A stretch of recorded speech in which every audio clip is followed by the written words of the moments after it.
Hello students. आज हम नए विषय के साथ आपके सामने हम केमिस्ट्री में आपके 11वीं क्लास में हाइड्रोकार्बन एक चैप्टर है, उसमें बच्चों को बहुत दिक्कत होती है, उसके बारे में आज हम बताना चाहेंगे और इसको क्रमबद्ध तरीके से आप देखेंगे। यदि इस वीडियो को प्रारंभ से देखेंगे तो आपको कहीं पर समस्या नहीं आएगी, आप इसको बहुत अच्छे से समझ पाएंगे, क्योंकि इसी चैप्टर में बच्चे सबसे ज्यादा दिक्कत करते हैं और उनको लगता है चैप्टर हमको समझ नहीं आ रहा। तो हम शुरू करते हैं हाइड्रोकार्बन। ये आपके 11वीं क्लास में ऑर्गेनिक केमिस्ट्री का चैप्टर है और इसमें बच्चों को समस्या पैदा होती है। ये इसके लिए भर नहीं, ये 9th और 10th के लिए भी महत्वपूर्ण है। इसमें 10th क्लास में भी हाइड्रोकार्बन है। ये बच्चे हाइड्रोकार्बन हमारा देख लें चैप्टर, तो 10th में 4 नंबर का एक क्वेश्चन आता है, वह बच्चों से 100% बन जाएगा। तो थोड़ा सा इसको अच्छे से समझना है, हमारी बातों को नोट भी करना है, और जब नोट करते जाएंगे तो समस्या नहीं आएगी। हाइड्रोकार्बन जैसा कि नाम है, हाइड्रोजन और कार्बन से मिलकर जितने भी यौगिक बनते हैं वो सभी हाइड्रोकार्बन कहलाते हैं। हाइड्रोकार्बन मीन्स नाम ये है, हाइड्रो मीन्स हाइड्रोजन और कार्बन मीन्स कार्बन। तो कार्बन का जो सिंबल होता है वह होता है सी, और हाइड्रोजन का जो सिंबल होता है वह होता है एच। यानी हाइड्रोजन और कार्बन से मिलकर जितने भी यौगिक बनते हैं वो सभी हाइड्रोकार्बन कहलाते हैं। आपको बता दें, कार्बन ही एक ऐसा तत्व है जिसने असंख्य यौगिकों का निर्माण किया है। यानी सबसे ज्यादा यौगिकों का निर्माण करने वाला यदि एलिमेंट की बात करें, तत्व की बात करें, तो कार्बन ही आएगा। क्योंकि कार्बन में बहुत सारे ऐसे गुण पाए जाते हैं जिसके कारण यह बहुत सारे यौगिक बनाने की क्षमता रखता है। कार्बन के गुणों की बात करें तो कार्बन में 3 बंध होते हैं। यह एकल बंध, द्विबंध और त्रिबंध से भी आपस में जुड़ जाता है। कार्बन की जो संयुक्ता होती है वह चतुसंयुक्ता होती है, यानी 4 संयुक्ताएं कार्बन की होती हैं और इसके आधार पर यह हाइड्रोजन के साथ मिलकर यौगिकों का निर्माण करता है। इसमें चतुसंयुक्ता होती है। इसमें समानता की बात करें तो समानता के अंतर्गत भी समानता क्या होती है, एक ही प्रकार के ऐसे यौगिक जिनके अणुसूत्र तो समान परंतु रासायनिक सूत्र या संरचना सूत्र क्या भिन्न भिन्न होते हैं, वे एक दूसरे के समावयवी कहलाते हैं। और जो गुण होता है, प्रॉपर्टीज होती है, इसे हम समावयवता कहते हैं। तो हाइड्रोजन और कार्बन से मिलकर जो तत्व बने होंगे, यौगिक बनेंगे, वो कहलाएंगे हाइड्रोकार्बन। और ये 2 प्रकार के होते हैं हाइड्रोकार्बन, इसको अच्छे से समझिएगा। पहला होता है संतृप्त हाइड्रोकार्बन और दूसरा होता है असंतृप्त हाइड्रोकार्बन। असंतृप्त हाइड्रोकार्बन, तो असंतृप्त और संतृप्त से भी बात लगभग शब्द से तो समझ में आ ही गया होगा कि संतृप्त क्या है। संतृप्त का मीन्स जो पूर्ण रूप से संतुष्ट हो वह संतृप्त कहलाएगा, और असंतृप्त यानी जो पूर्ण रूप से संतुष्ट न हो वह असंतृप्त के अंतर्गत आएगा। तो संतृप्त हाइड्रोकार्बन वे होते हैं कि जिनमें कार्बन के साथ हाइड्रोजन एकल बंध के साथ जुड़ करके पूर्ण रूप से अपनी संयुक्ता पूरी करते हैं, वह कहलाते हैं संतृप्त हाइड्रोकार्बन। और यदि कार्बन के साथ हाइड्रोजन मिलेगा और उसमें हाइड्रोजन की संख्या पूरी नहीं होगी तो वह असंतृप्त हाइड्रोकार्बन होगा। यानी इसमें 4 संयुक्ता पूरी नहीं होगी, ये हमें करना पड़ेगी। जब 4 संयुक्ता पूरी नहीं होगी तो होता है असंतृप्त हाइड्रोकार्बन।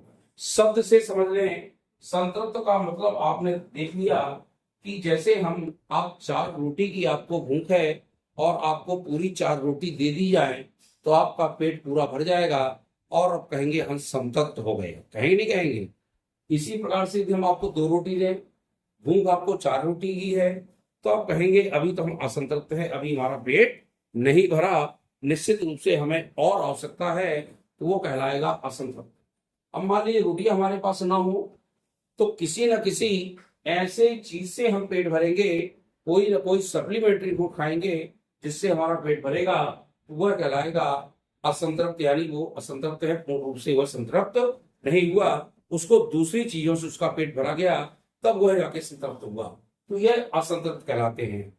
यानी ऐसे हाइड्रोकार्बन जो कार्बन की संयोजकता को पूर्ण नहीं करते हैं वह असंतृप्त हाइड्रोकार्बन होते हैं, और जो कार्बन की संयोजकता को पूर्ण करके यौगिक का निर्माण करते हैं वह संतृप्त हाइड्रोकार्बन कहलाते हैं। क्लियर हो गया। संतृप्त हाइड्रोकार्बन के अंतर्गत एक श्रेणी आती है जिसका नाम होता है एल्केन। कौन सी श्रेणी आती है? एल्केन श्रेणी। और असंतृप्त में दो श्रेणियां आती हैं, एक आती है एल्कीन श्रेणी और एक आती है एल्काइल श्रेणी। आज इसको अच्छे से जान जाए, ये आपको 9 से लगा के 10, 11 और 12 तक के स्टूडेंट के लिए महत्वपूर्ण चीज है। एल्केन क्या है, एल्कीन क्या है और एल्काइन क्या है। एल्कीन और एल्काइन तो आते हैं असंतृप्त के अंतर्गत, और संतृप्त में एक श्रेणी आती है एल्केन श्रेणी। अब एल्केन श्रेणी है क्या, इसका सूत्र क्या होता है, इसके यौगिक कैसे बनते हैं, इस पर हम विस्तृत चर्चा करेंगे, जिससे आपको ये चीज समझ में आएगी। संतृप्त का यदि फार्मूला की बात करें तो इसका समान सूत्र होता है CnH2n+2। एल्केन श्रेणी का जो समान सूत्र है वो क्या होता है, CnH2n+2 होता है। एल्कीन की बात करें तो इसका समान सूत्र होता है CnH2n, यानी जो कार्बन में N की संख्या होगी उसे हम दोगुना कर देंगे तो वह क्या बन जाएगा, H की संख्या बन जाएगी, और इसमें N की संख्या को दोगुना करके दो जोड़ते जाएंगे तो वह संतृप्त की श्रेणी बनती जाएगी। कैसे बनती बताऊंगा मैं आपको। एल्काइन की बात करें तो उसका समान फॉर्मूला होता है CnH2n-2। इसमें क्या करते हैं, N की संख्या को दोगुना करके दो हमको घटाते जाना है, तो यह कौन सी श्रृंखला बनेगी, एल्काइल श्रृंखला बनेगी। ये आप ध्यान रखिएगा। एल्केन तो बनेगी C में N की संख्या जितनी लेंगे, मान लो हमने 1 ली तो 1 का दोगुना करेंगे 2, और 2 में 2 जोड़ेंगे तो बनेगा 4।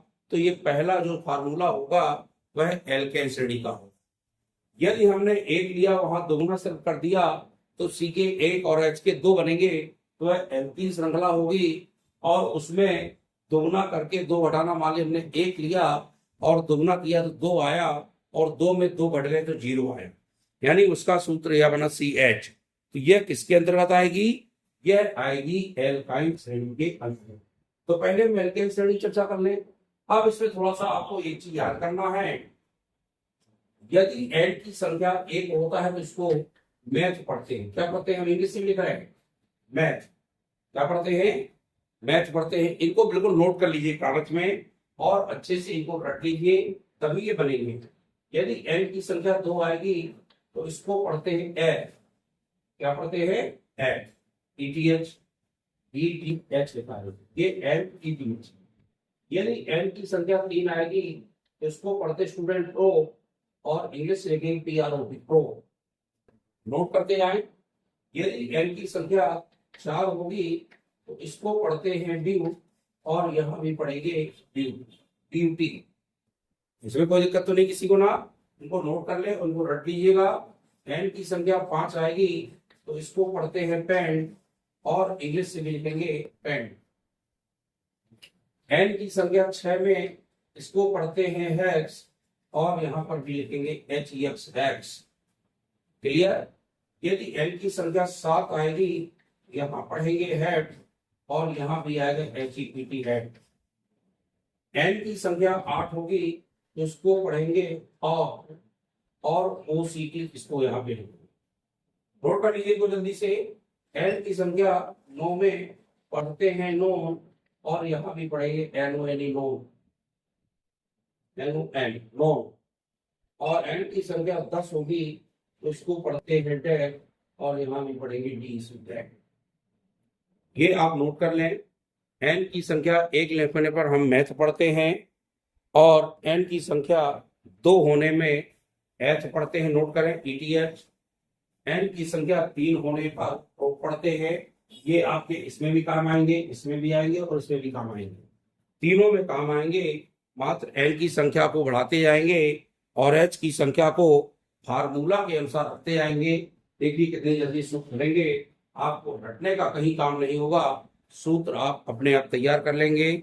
मात्र ये सारणी याद करना है कि n की संख्या 1 होने पर मैथ होता है, 2 होने पर हैत होता है, 3 होने पर प्रूफ होता है, 4 होने पर यूट होता है, 5 होने पर पेंट होता है, 6 होने पर हैक्स होता है, 7 होने पर हैट, 8 होने पर आप होता है, 9 होने पर नोन और 10 होने पर टैग होता है। ये आप रट लेंगे, मुझे आसार है। हम फार्मूला बनाने का प्रयास करें। अब आप लोग स्वयं देखेंगे फार्मूला, इसके अंत में आया एन, तो इसके अंत में क्या आएगा स्टूडेंट, एन आएगा। इंग्लिश से लिखेंगे तो ए एंड ई आएगा, ध्यान रखिएगा क्या आएगा, एन, और इंग्लिश से उसको लिखते हैं तो ए एन ई। इसके अंत में स्टूडेंट क्या आएगा, इन, और यहां इंग्लिश से आएगा ई एंड ई। ये नोट करते हैं। एल्काइड में क्या आएगा स्टूडेंट, आइन, इंग्लिश से, हिंदी से आइन और इंग्लिश से वाई एंड ई। ये एल्काइल श्रृंखला बनेगी, वो एल्कीन बनेगी, और ये बनेगी एल्केन। तो चले आगे, थोड़ा सा ध्यान रखिएगा। मैं कैमरे को और पास किए जा रहा हूं, आपको अच्छे से दिखे, आप इसको बेहतरीन तरीके से देखें और लिखने का प्रयास करें। अब n की संख्या 1 लेकर रखें, हम पहला फार्मूला बनाने का प्रयास करते हैं।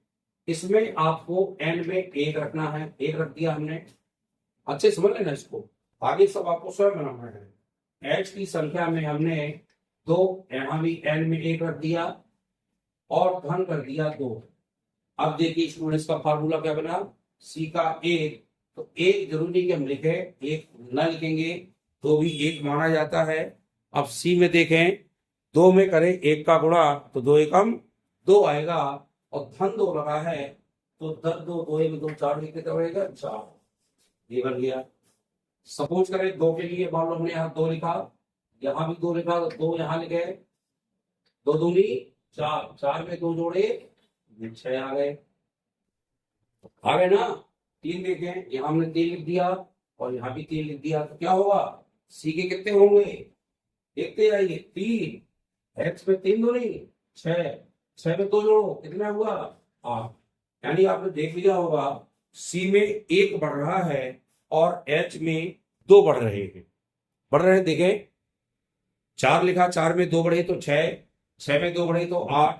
अब हम बनाना प्रयास करें, यदि यहाँ 4 होगा तो 4 का दूना 4 दूनी 8, 8 में 2 जोड़े 10, सी के 5, 5 दूनी 10 2 12, 6, 6 दूनी 12 2 14, 7, 7 दूनी 14 2 16, 8, 8 दूनी 16 2 18, इसी तरह 9, 9 दूनी 18 2 20, और 10, 10 गुना 20 2 22। यानी इसका ऊपर लिख रहा हूं मैं, सी के 9 9 दूनी 18 2 20, और सी के 10 10 दूनी 20 2 22। ये पूरे बन गए ना। ये तो हमने बना लिए फार्मूला। अब फार्मूला के हमसे नाम भी बनना चाहिए। नाम का देखो कितना आसान है, देखना आप देखिएगा, यहां से ले मैथ में क्या जोड़ना स्टूडेंट, एन। अब इसकी मात्रा इसमें जुड़ जाएगी ना, नाम क्या बन जाएगा, मेन। कितना आसान है। इंग्लिश से देखें, यहाँ क्या लिखा, ETH, क्या जोड़ना तुम्हें, एन, ये एन जोड़ दिया।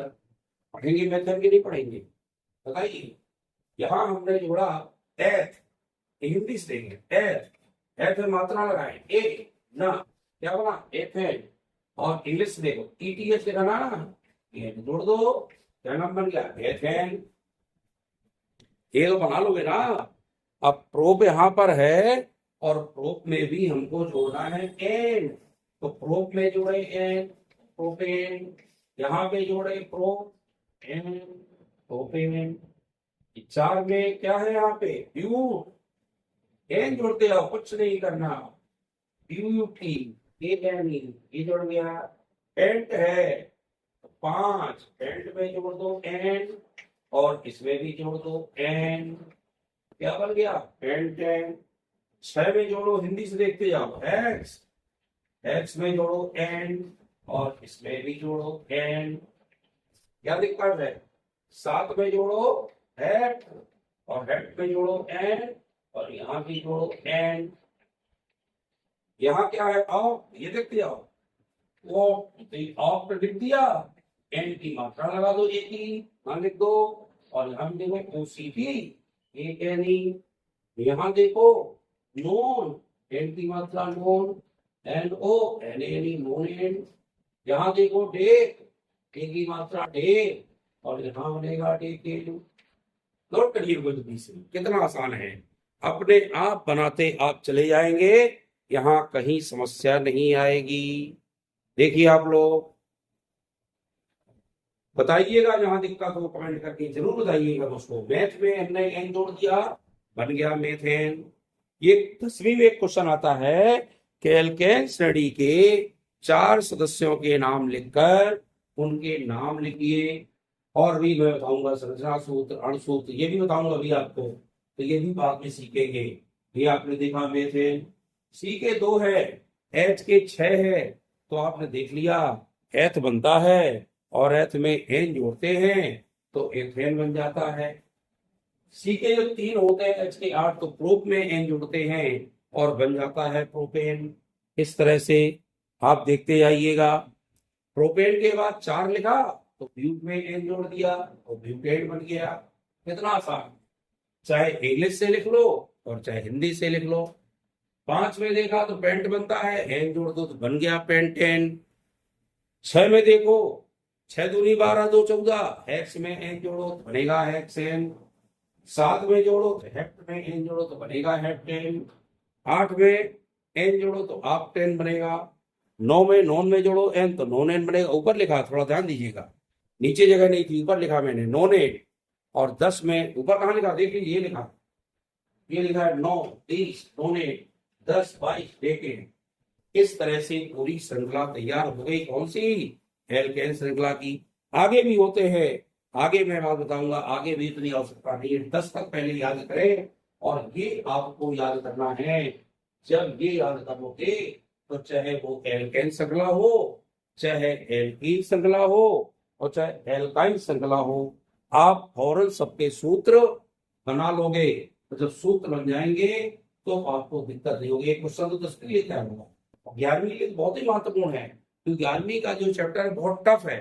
इसमें IUPAC नाम है, और IUPAC नाम परीक्षाओं में पूछे जाते हैं। वह कब बनेंगे, जब आप क्रमबद्ध मेरा वीडियो देखेंगे, एक एक चीज देखेंगे, तो आपसे IUPAC नाम में कहीं समस्या नहीं आएगी। क्रम से देखते चले। अभी तक मैं इंग्लिश का चैप्टर बता रहा था, आज मैंने केमिस्ट्री का चैप्टर स्टार्ट किया है, ताकि स्टूडेंट कुछ देखते आए। गर्मियों का सीजन है, गर्मी में थोड़ा थोड़ा सा मोबाइल में आप देखते जाएंगे तो आपसे चीजें बनेंगी। आप लेटे लेटे भी देखते जाएंगे, कूलर में लेट जाइए और आराम से देखते जाइए, तो चीजें बिल्कुल रट जाएंगी आपको एक तरफ से। और जब टाइम मिला करे, मन ना लगे, तो उठा के नोटबुक ली और उनमें थोड़ा सा लिखना प्रारंभ कर दिया। स्वयं एक बार लिखा तो आपसे बन जाएंगे। इनको हम कैसे बनाएं, इस प्रकार से आप इनको लिखिए, इनके बारे में देखते जाइए। आज मैं सिर्फ एल्केन श्रृंखला ही बताऊंगा। जब आप ये बन जाएगी, आप इसको बनाने लगेंगे, तो मैं कल आपको एल्कीन और एल्काइन दोनों श्रृंखलाओं के बारे में बात करूंगा। आप दोनों श्रृंखलाएं देखिएगा। कल मैं एल्कीन का और एल्काइन के सूत्र बताऊंगा, और इसके बाद फिर आपको क्रम से आपको इनके श्रृंखला सूत्र, इनके अणुसूत्र तो ये लिखे हैं, और अणु क्या होता है, श्रृंखला सूत्र, इसकी चर्चा भी मैं आपसे करूंगा। लेकिन आप इसको पहले देख लें, नोटबुक में इनको अपना नोट कर लें, और जब ये बनने लगेंगे तो मैं निश्चित रूप से आपको आगे इसके बारे में बताऊंगा।